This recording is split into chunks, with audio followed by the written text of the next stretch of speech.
సాంఖ్యయోగం.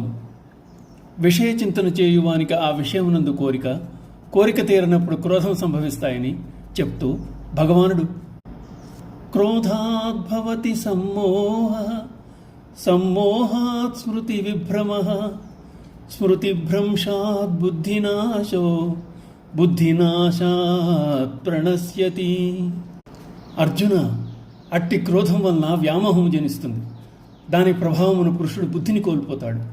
బుద్ధి నశించిన నాడు అతడు తన స్థితి నుండి పతనమవుతాడు. కోరిక, క్రోధము అనేవి పరస్పరం కలిసి ఉంటాయి. కోరిక తీరినప్పుడు క్రోధం రంగప్రవేశం చేస్తుంది. క్రోధము జనించిన మనుష్యుడు యుక్తాయుక్తములు మరిచిపోతాడు. స్మృతి నశించి పర్యవసానంగా బుద్ధిని కోల్పోతాడు. క్రమంగా అతడి వ్యవహారిక జీవితంలో కటుత్వము, కఠినత్వము, పిరికితనము, హింస, ప్రతిహింస, దైన్యము, జడత్వము, మూఢత్వము మొదలగు అవగుణములు వచ్చి చేరుతాయి. విజ్ఞుడైన వాడు ఈ విషయములు గుర్తెరిగి మనస్సు విషయముల వైపు పరుగు తీయకుండా జాగ్రత్త వహించాలి.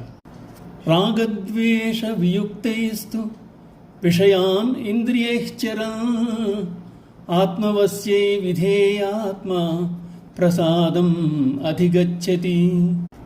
అంతఃకరణమును వశములో ఉంచుకొనిన సాధకుడు రాగద్వేషరహితుడై ఇంద్రియముల ద్వారా విషయములు గ్రహిస్తున్న మనశ్శాంతిని పొందగలడు.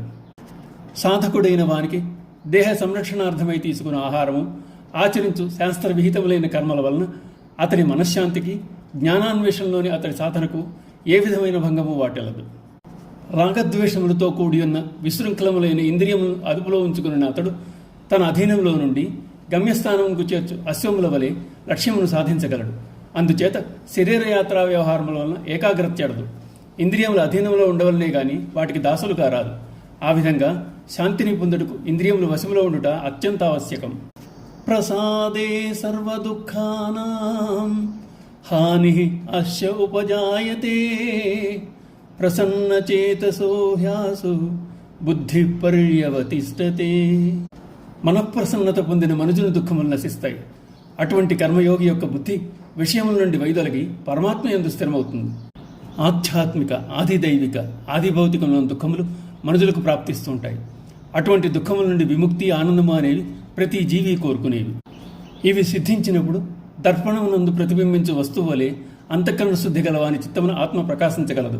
ఉత్తమ జ్ఞాన విచారణచే ఏర్పడిన నిర్మల చిత్తమే మోక్షమని వశిష్ఠ గీతం చెప్పబడింది.